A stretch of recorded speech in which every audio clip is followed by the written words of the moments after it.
Օրվա ուշագրավ իրադարձությունները ձեզ է ներկայացնում Էպիկենտրոնի աշխատակազմը, տաղավարում աշխատում է Տաթևիկ Ավետիսյանը, բարև ձեզ։ Ջահերով Արարատ լեռը բարձրացած հայերը առանց վնասվածքի հետ են վերադարձել։ Թուրքիայում գտնվող լեռան գագաթին նրանք ծածանել են 100 մետր երկարությամբ հայոց եռագույնը։ Չնայած թուրք-քրդական լարված հարաբերություններին խումբը կարողացել է բարեհաջող տեղ հասնել եւ հայկական լեռան գագաթին հայկական պարպարել։ Սիրելի լեռնագնացներ, ես այս ջահը բարձրացնում եմ մեր քաջակորով նախնիների արժանահարկ հիշատակին։ Իր ուրխետ նշանաբանով մոտ 35 հայ 3 օրում բարձրացել է Արարատ լեռան գագաթ։ Ջահերով վերելքը նվիրված է ցեղասպանության 100-ամյակին եւ Մուսա լեռան ու Սարդարապատի ինքնապաշտպանական մարտերին։ Ինչու հենց ջահերով, որովհետեւ միշտ ապրիլի 23-ին, 24-ի նախօրեին մենք կատարում ենք ջահերով յերթ դեպի Ծիծեռնակաբերդի բարձունք։ Ես էլ չուզեցի անմասն մնանք, քանի որ սա ինչ որ առումով նաև ցեղասպանության 100-րդ-ամյակին էր նվիրված։ Հովհաննեսը պատմում է, որ վերելքի ժամանակ քրդերն ու թուրքերը միմյանց վրա են կրակել, սակայն հայերի խումբը կարողացել է այլ ճանապարհով գագաթ հասնել։ Քրդերը դեմ չեն եղել հայերի լեռնագնացությանը եւ խոչընդոտ չեն ստեղծել։ Առաջին անգամ Արարատ լեռը բարձրացող Կարին պարային համույթն էլ ամբողջ ճանապարհը զարդարել է հայկական պարով։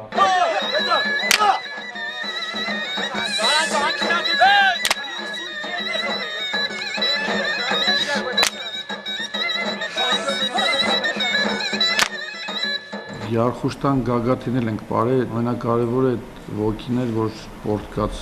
գագաթին աղջիկներ կային, որ իրենք մեր նշանը, անմոռուկի նշանը իրենց կպցրեցին իրենց վրա եւ միացան մեր բարին։ Արարատ լեռան վրա են եղել նաև թուրքեր, որոնք իմացել են հայերի նկատմամբ օսմանյան կայսրության ոճրագործության մասին, ով էլ տեղյակ չի եղել, հայ լեռնագնացները մանրամասն ներկայացրել են։ Ես նույնիսկ Իրանից մարդկանց հանդիպեցի, ես իրանց ասեցի, որ ուղղակի ինչ որ մի կարճ ժամանակ ես տարա իրանց հողում է, բնականաբար հետո էլ սայլի մերը կդառնա։ Ջահերով վերելքի նպատակը խմբի անդամների խոսքով պատմական արդարության վերականգնումն է։ Բացի վերելքից խումբը այցելել է նաև Արևմտյան Հայաստանի Կարս, Անի եւ Վան քաղաքներ։ Արամ Արարատյան, Վարդան Մկրտումյան, Էպիկենտրոն։ Նախագահ Սերժ Սարգսյանն այսօր ցավակցական հեռագիր է հղել Իրաքի Հանրապետության նախագահ Մուհամմադ Ֆուադ Մասումին Բաղդադում տեղի ունեցած սահմռկեցուցիչ ահաբեկչական գործողության կապակցությամբ, որի հետևանքով զոհվել եւ վիրավորվել են բազմաթիվ անմեղ քաղաքացիներ։ Խստորեն դատապարտելով ահաբեկության ցանկացած դրսևորում, խորին ցավակցություն եմ հայտնում ձեզ եւ Իրաքի եղբայրական ժողովրդին, զոհվածների հարազատներին մաղթում եմ տոկունություն եւ ոգուարիություն, իսկ վիրավորներին շուտապույտ ապաքինում, ասված է Հայաստանի նախագահի ցավակցական հեռագրում։ Վարչապետ Հովիկ Աբրահամյանն ընդունել է Ռուսաստանի Դաշնությունից ժամանած մի խումբ գործարարների։ Վարչապետը նշել է, որ կառավարությունը պատրաստ է աջակցել նրանց հնարավոր ներդրումային ծրագրերի իրականացմանը։ Զրուցակիցները քննարկել են մեր երկրում մի քանի խոշոր ծրագրերում ներդրումներ իրականացնելու հնարավորությունը։ Գործարարները շնորհակալություն են հայտնել վարչապետ Աբրահամյանին ջերմ ընդունելության եւ աջակցություն ցուցաբերելու պատրաստակամության համար։ Թուրքիայում Արմեն որբանոցը չքանդելու համար իրականացվող հերթապահության 100-րդ օրը այն հսկողները հարձակման են ենթարկվել, ինչի հետևանքով վիրավորվել է 2 մարդ։ Օրեր շարունակվող ճնշումներից հետո օգոստոսի 13-ին Արմեն ճամբարի դիմադրության 100-րդ օրը գիշերը ժամը 23:30-ի մոտակայքում ֆաշիստական հարձակում է իրականացվել։ 2 մեքենաներով ճամբար եկած անձիկ հերթապահող մեր ընկերների վրա հարձակվել են փայտերով, ասված է Նոր Զարթոնք կազմակերպության հաղորդագրության մեջ։ Նշվում է նաև, որ չնայած հարձակմանը պայքարը շարունակվելու է։ Այսօր ազգային ժողովի նախագահ Գալուստ Սահակյանը Կիպրոսի Հանրապետության ներկայացուցիչների պալատի հայկական կրոնական խմբի ներկայացուցիչ Վարդգես Մահտեսյանին պարգևատրել է ազգային ժողովի նախագահի հուշամեդալով հայ-կիպրոսական միջխորհրդարանական հարաբերությունների եւ Կիպրոսի հայ համայնքի զարգացման գործում մեծ ավանդ ունենալու համար։ Ազգային ժողովի նախագահը Վարդգես Մահտեսյանին մաղթել է նորանոր հաջողություններ իր հայանպաստ գործունեության մեջ։ Այսօր Պաշտպանության նախարար Սերյան Օհանյանի գլխավորած պատվիրակությունը մեկնել է Մոսկվա։ Ռուսաստանի Դաշնությունում Սերյան Օհանյանը ներկա կգտնվի վաղը Ալաբինո ուսումնամարզական համալիրում անցկացվելիք տանկային բիաթլոն մրցումների եզրափակիչ փուլին։ Միջազգային իրադարձությունները Սոնա Աղբալյանն է ներկայացնում։ Թուրքիայի ազգայնական շարժում կուսակցության փոխնախագահ Մևլութ Քարաքայան հայտարարել է, որ առանց արդարություն եւ զարգացում կուսակցության կողմից իրենց պահանջների կատարման կոալիցիայի ստեղծումը քննարկելը անիմաստ է, իսկ եթե իրենց պահանջները ընդունվեն, ապա կոալիցիան կկազմվի 3-ից 5 օրվա ընթացքում։ Թուրք ազգայնականները պահանջում են դադարեցնել քրդերի հետ հաշտեցման գործընթացը, քննել կաշառակերության դեպքերը եւ սահմանափակել նախագահ Ռեջեփ Թայիփ Էրդողանի սահմանադրական իրավունքները։ Կոալիցիա կազմելու բանակցությունը ընդդիմադիր ժողովրդական հանրապետական կուսակցության հետ ձախողվել էր, ինչից հետո Արդարություն եւ զարգացում կուսակցությունը հանդիպում էր խնդրել ազգայնական շարժումից։ Ժողովրդական հանրապետական կուսակցության նախագահ Քեմալ Քլեշդարօղլուն սակայն հայտարարել է, որ իրենք Արդարություն եւ զարգացում կուսակցությունից չեն ստացել կոալիցիա ձևավորելու առաջարկ։ Մենք ստացել ենք կառավարման ձևի ընտրության առաջարկ, ասել է նա։ Ժողովրդական հանրապետական կուսակցությունը նույնպես ներկայացրել է ապագա կոալիցիայի համար իր կուսակցության 14 հիմնական պահանջները։ Կառավարության ձևավորման համար նախատեսված ժամկետը կավարտվի օգոստոսի 23-ին։ Հերթական ձախողման դեպքում Թուրքիայում կանցկացվի խորհրդարանի արտահերթ ընտրություն։ Դրա անցկացումը հատկապես կգոհացնի նախագահ Ռեջեփ Թայիփ Էրդողանին։ Հունիսին կայացած խորհրդարանի ընտրության ժամանակ նրա կուսակցությանը չհաջողվեց խորհրդարանում մեծամասնություն կազմել։ Թուրքիայի իշխանությունը համաձայնել է Միացյալ Նահանգների առաջարկին ինքնուրույն ավիահարվածներ չհասցնել Սիրիայում իսլամական պետությունը ահաբեկչական խմբավորմանը։ Վաշինգտոնն ու Անկարան թուրքական սահմանի մոտ շարունակում են պայքարել իսլամական պետության դեմ։ Հուլիսի վերջին թուրքական իշխանությունը հայտարարել էր, որ ակտիվորեն մասնակցելու է իսլամական պետության դեմ միջազգային կոալիցիայի ավիահարվածներին։ Միացյալ Նահանգների փորձագետները կարծում են, որ իսլամական պետության գրոհայինները քիմիական զենք են կիրառել Իրաքում քրդական ուժերի վրա հարձակման ժամանակ։ Չինաստանի Տիանցին նավահանգստային քաղաքի 2 հզոր պայթյունները երևացել են նաև տիեզերքից, պայթյունից տուժել է 700 մարդ, զոհերի թիվը հասել է 50-ի։ Դեպքի վայր ժամանած շատ թռչեջներ անհետ կորել են։ Պայթյունները եւ դրան հաջորդած հրդեհը տեղի են ունեցել օգոստոսի 12-ի երեկոյան։ Պատճառը եղել է նավահանգստի տարածքում կոնտեյներներից մեկում պայթուցիկ նյութը։ Պայթյունի գոտում խողովակներից մեկում ցիանիդի պարունակության նորման գերազանցում է 8 անգամ։ Պահեստներում պահվել են վտանգավոր քիմիկատներ։ Չինաստանի զինված ուժերը քաղաք են ուղարկել քիմիական անվտանգության հարցի ավելի քան 200 մասնագետի։ Միջազգային հանրության ուշադրության կենտրոնում Ադրբեջանի քաղբանտերկյալներն են։ Human Rights House Foundation-ը միջազգային հանրությանը կոչ է արել աջակցել Ադրբեջանում ձերբակալված իրավապաշտպաններին ու նրանց հարազատներին ու գործընկերներին։ Իրավապաշտպան Արիֆ եւ Լեյլա Յունուսներին ազատ արձակելու կոչ է արել նաև Freedom Now միջազգային իրավապաշտպան կազմակերպությունը։ Երեկ հրապարակվել էր Յունուսների դատավճիռը, նրանք մեղավոր էին ճանաչվել տնտեսական բնույթի տարբեր հանցագործություններ կատարելու համար։ Լեյլա Յունուսը դատապարտվել էր 8.5, նրա ամուսինը 7 տարվա ազատազրկման։ Միացյալ Նահանգների Հելսինկյան հանձնաժողովի նախագահը դատավճիռը անվանել է մահվան դատավճիռ։ Ադրբեջանի արտգործնախարարությունը Միացյալ Նահանգների պետքարտուղարությանը կոչ է արել հարգել առաջին ատյանի անկախ դատարանի ու 2015 թվականի օգոստոսի 13-ին Լեյլա ու Արիֆ Յունուսների նկատմամբ նրա կայացրած մեղադրական դատավճիռը։ Հունաստանի խորհրդարանի падգամավորները ամբողջ գիշեր տևած քննարկումից հետո հավանություն են տվել Եվրամիության օգնության նոր երրորդ փաթեթին, որը նախատեսում է 85 միլիարդ եվրոյի վարկի տրամադրում Հունաստանին։ Երեք աթենքի միանգամից 2 հրապարակներում անցկացվել են ցույցեր ծրագրի դեմ։ Սոնա Աղբալյան, Էպիկենտրոն։ Հայկական կողմը չի սկսի պատերազմը, բայց ցավոք սրտի պատերազմ լինել չնելու բանելիները գտնվում են ոչ թե Ամերիկայում, Ռուսաստանում կամ Երևանում, այլ Բաքվում։ Այս տեսակետն է հայտնել ադրբեջանահայերի ասամբլեայի նախագահ Գրիգորի Այվազյանը։ Նա անդրադարձել է վերջին շրջանում սահմանում տիրող լարվածությանը եւ ադրբեջանական կողմի ագրեսիվ պահվածքին։ 90-ականներին Ադրբեջանի սանձազերծած արյունալի պատերազմն ավարտվեց հայկական կողմի հաղթանակով։ Չնայած դրան, հարևան երկրում նորից ընտրել են իրավիճակը սրելու քաղաքականությունը։ Արձանագրում է Ադրբեջանահայերի միության նախագահ Գրիգորի Այվազյանը։ Կանխատեսում հայ-ադրբեջանական պատերազմի վերսկսման պարագայում արյան ծովեր են հոսելու։ Բայց Ալիևի ռեժիմը նաև լավ գիտակցում է, որ եթե վերսկսի այդ պատերազմը, ապա այդ արյան ծովում ինքն էլ կխորտակվի։ Անպանժելիության եւ ամանաթողության մթնոլորտում ֆաշիստական Ադրբեջանի նացիստական ղեկավարությունը որոշում ընդունեց լարել իրավիճակը Ղարաբաղի ադրբեջանական եւ հայ-ադրբեջանական ռազմաճակատում, դրանով իսկ չարաշահելով հայկական կողմի համբերությունը եւ մարտահրավեր նետելով հայկական կողմերին եւ միջազգային հանրությանը։ Լարվածությունը հայ-ադրբեջանական սահմանագծում առայժմ կրում է դիրքային պատերազմի բնույթ։ Ադրբեջանը վերջին շրջանում անգամ ականանետերից է ռմբակոծում հայկական կողմին։ Գրիգորի Այվազյանի կարծիքով սխալվում են այն փորձագետները, որոնք ասում են, թե Ադրբեջանը պատրաստ չէ պատերազմի, դրա համար պատերազմ չի լինելու, կամ էլ Ալիևը չի վտանգի իր եկամուտները։ Իլհամ Ալիևի բռնատիրական ռեժիմը արդեն իրեն բոլոր բարեկամների անունով արտասահմանում այդքան գումարներ ա դրել եւ այդքան այսպես ասենք անշարժ գույք ա ձեռք բերել այդքան չափով որ անգամ Իլհամ Ալիևի տան շան վրա գրված է մի քանի 100 միլիոնանոց դոլարով անշարժ գույք եւ գումար այդպես որ ինքը իրեն ինչպես ասում են թիկունքը վաղուց արդեն ապահովագրել է Հայկական կողմը պետք է հույսը դնի սեփական պատրաստվածության վրա։ Միայն այդ դեպքում, ըստ Գրիգորի Այվազյանի, մեծ է հավանականությունը, որ լայնածավալ պատերազմ չի սկսվի։ Հասմիկ Օհանյան, Ալեքսանդր Կիրոյան, Էպիկենտրոն։ Թատերական հրապարակը 3 մարդաշատ ու տոնական էր։ Հավաքված էին համահայկական խաղերի բոլոր մասնակիցները բերկրանքի ու տխրության իրարամերժ զգացողություններով։ Ուրախ վառ տպավորությունների համար տխուր, որ հրաժեշտ են տալիս նոր ընկերներին եւ համայն հայության տուն Հայաստանին։ Համահայկական խաղերն անցկացվել են ՀԱՕԿ նախագահ Գագիկ Ծառուկյանի աջակցությամբ։ Համահայկական 6-րդ խաղերի փակման արարողությանը ներկա են եղել նաեւ վարչապետ Հովիկ Աբրահամյանը եւ Երևանի քաղաքապետ Տարոն Մարգարյանը։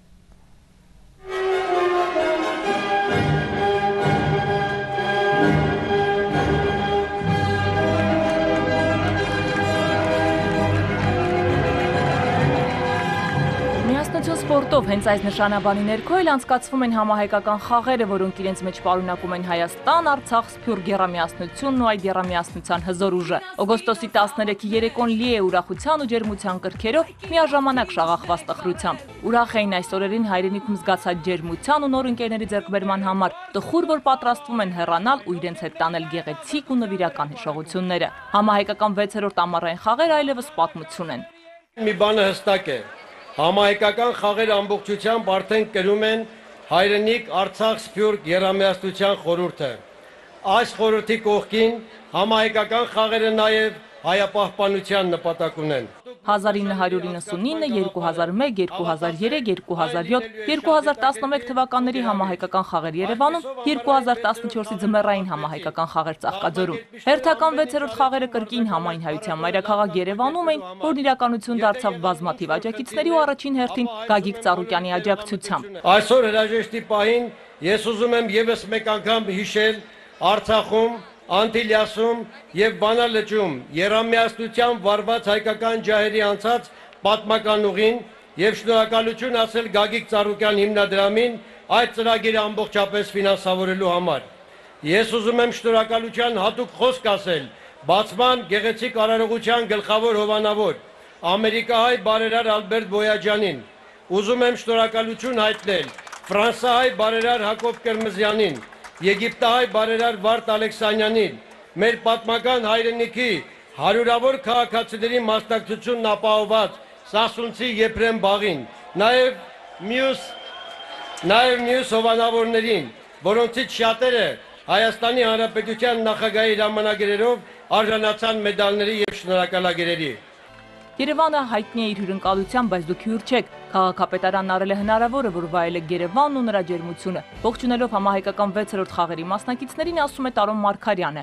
Վստահ եմ, որ սիրեցիք Երևանը, հիացաք նրա հայկական գեղեցկությամբ, գնահատեցիք մեր պապերից ու հայրերից ժառանգածը։ Երևանյան ջերմությամբ ու սիրով շնորհավորում եմ բոլոր մասնակիցներին։ Մենք հպարտ ենք աշխարհի հայ երիտասարդությամբ, նրանց նկատելի տաղանդով, շնորհներով, մրցունակ ներուժով։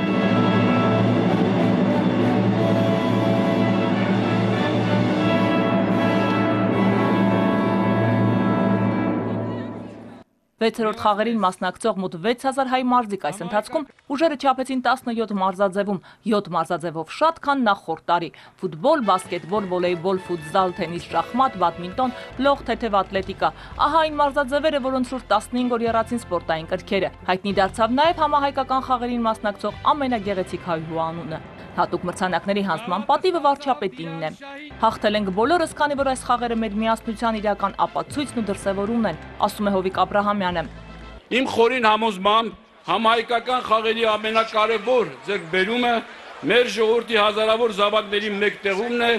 մայր հայրենիքում։ Այդպիսով նոր շունչ հաղորդելով Հայաստան, Արցախ, Սփյուռք երամիասնության հետագա ամրապնդմանը։ Այս առումով համահայկական խաղերը այն եզակի մրցաշարերից են, որտեղ չկան հաղթողներ ու պարտվողներ։ Հաղթել ենք բոլորս։ Այս տարի էապես մեծացել էր համահայկական խաղերի մասնակիցների թիվը, ասում է Հովիկ Աբրահամյանը, հաջորդ խաղերին սպասելով նոր մասնակիցների։ Խորհրդանշական է, որ համահայկական 6-րդ խաղերը անցկացվեցին հայոց ցեղասպանության 100 տարելիցի ոգեկոչման արարողություններին զուգընթաց։ Նշանակալի է խաղերի դերը մեր ժողովրդի համար հիշատակի այս տարում, որը ևս մեկ անգամ միավորեց համայն հայությանը ու մայր հայրենիքում ապահովեց հայաշունչ միջավայր։ Հայաստանը հայի տունն է, որտեղ էլ ապրի հայն ու արարի։ Յուրաքանչյուրին այստեղ սպասում են ջերմությամբ, նույն ոգևորությամբ էլ համահայկական խաղերի մասնակիցներն ընդունում են խաղերի պատվավոր հյուրին, որը արժանիորեն մեր ազգին ներկայացնում է աշխարհի բոլոր անկյուններում։ Շատ ուրախ եմ, որ աշխարհի բոլոր մարզիկները, մարզասերները գտնվում են Հայաստանում։ Սա է համախմբում մեզ բոլորից, սա է տալիս մեզ ուժ եւ միասնություն։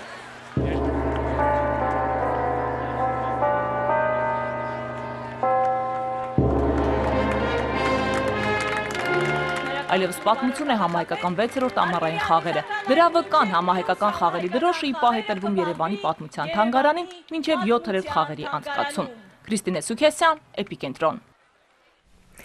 Այսօր աշխարհում նշվում է անտուն կենդանիների համաշխարհային օրը։ Այն սահմանել է կենդանիների պաշտպանության միջազգային կազմակերպությունը 1992 թվականին, երբ առաջարկված նախագիծը ստացել է աշխարհի կենդանապաշտպան կազմակերպությունների աջակցությունը։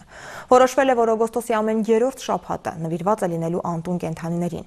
Օրը նշվում է ոչ թե որպես տոն, այլ որպես այդ խնդրի մասին ավելի բարձր խոսելու հնարավորություն։ Ամբողջ աշխարհում այսօրն անցկացվում են բազմաթիվ միջոցառումներ, որոնք նվիրված են անտուն կենդանիների խնդիրներին։ Անցկացվում են համերգներ, ցուցահանդես վաճառքներ, որոնցից ստացված գումարներն ուղղվում են անտուն կենդանիների, հատկապես կատուների եւ շների պաշտպանությանը։ Հայաստանում չկա ինչպես անօթևան շների, նրանց բազմացման, այնպես էլ ցեղական շների պահպանման եւ դաստիարակության վերաբերյալ որևէ օրենսդրություն։ Անդրադառնալով խնդիրներին նշել է Propose բարեգործական միության նախագահ Նարե Արամյանը։ Ոչ միայն Հայաստանի, այլ նաև հետխորհրդային երկրների ամենաչզարգացած մասին հատուկ Հայաստանը ունի շատ լուրջ բացեր օրենսդրության, ռազմավարական ծրագրերի եւ կրթության ու քարոզչության ոլորտում։ Այսինքն այն հիմնական մասերի, որոնք որ պետք է ապահովեն ընդհանրապես կենդանիների բարեկեցությունը կամ մարդու եւ կենդանիների անվտանգությունը ընդհանուր շրջանակներում։ Եթե օրինակ մի տարի առաջ մարդիկ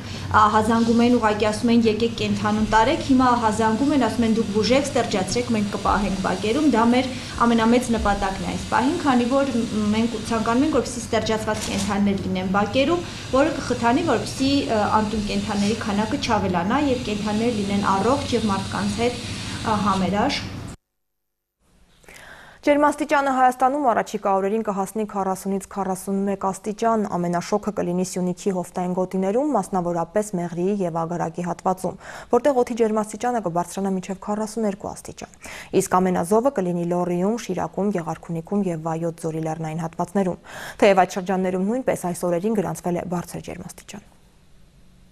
Տևականության առումով այս տարի Հայաստանում շոկերն աննախադեպ են օդերևութաբանության պատմության մեջ։ Հայաստանում վերջին 170 տարիների ընթացքում նման տևական շոկեր չեն եղել։ Հիդրոմետ ծառայության օդերևութաբանության կենտրոնի պետի տեղակալ Գագիկ Սուրենյանը ասել է, որ հուլիս-օգոստոս ամիսներին Հայաստանում գրանցվել է 3 խոշոր ջերմային ալիք, որոնք հանրապետությունը ներթափանցել Սաուդյան Արաբիայի տարածքից եւ Մերձավոր Արևելքից։ Առաջինը եղել է հուլիսի 1-ից 10-ը, երբ օդի ջերմաստիճանը Արարատյան դաշտում, Երևանում եւ Սյունիքի հովիտներում բարձրացել է 39-ից 40 աստիճան, իսկ առանձին օրերին Երևանում գրանցվել է 41 աստիճան տաքություն։ Այնուհետև այդ ալիքը ընդհատվել է, սակայն հուլիսի 25-ից սկսվել է երկրորդ ջերմային ալիքը, որը տևել է մինչև օգոստոսի 6-ը։ Օդի ջերմաստիճանը բարձրացել է 39-ից 40 աստիճան։ Առանձին հատվածներում գրանցվել է 41 աստիճան։ Օգոստոսի 10-ից սկսվել է երրորդ ջերմային ալիքը, որը հանրապետությունը ներթափանցել Իրաքի տարածքից։ Օգոստոսի 12-ին եւ 13-ին Արարատյան դաշտավայրում օդի ջերմաստիճանը բարձրացել է 40 աստիճան։ Ըստ Սուրենյանի, առաջիկա 5 օրերին առանձնապես լուրջ կլիմայական փոփոխություններ չեն սպասվում։ Ամենաշոգ օրերը կլինեն օգոստոսի 15-ը եւ 16-ը, երբ օդի ջերմաստիճանը կտատանվի 40-ից 41 աստիճանի սահմանում։ Բացի այդ, սպասվում է գիշերային ջերմաստիճանի բարձրացում։ Եթե նախորդ 2 օրերին Երևանում գիշերային ջերմաստիճանը տատանվել է 22-ից 23 աստիճանի սահմանում, ապա օգոստոսի 15-ից 16-ին օդի ջերմաստիճանը գիշերը 27-28 աստիճանից չի նվազի։ Օգոստոսի 17-ին եւ 18-ին օդի ջերմաստիճանը 1-ից 2 աստիճանով կնվազի, տատանվելով 39-ից 40 աստիճանի սահմաններում։ Սակայն օգոստոսի 19-ին օդի ջերմաստիճանը կրկին կբարձրանա, ինչի հետևանքով օգոստոսի 19-ին, 20-ին եւ 21-ին ջերմաստիճանը կհասնի 40-ից 41 աստիճանի։ Այսքանը իրադարձությունների զարգացմանը հետևեք մեր եթերում ցտեսություն։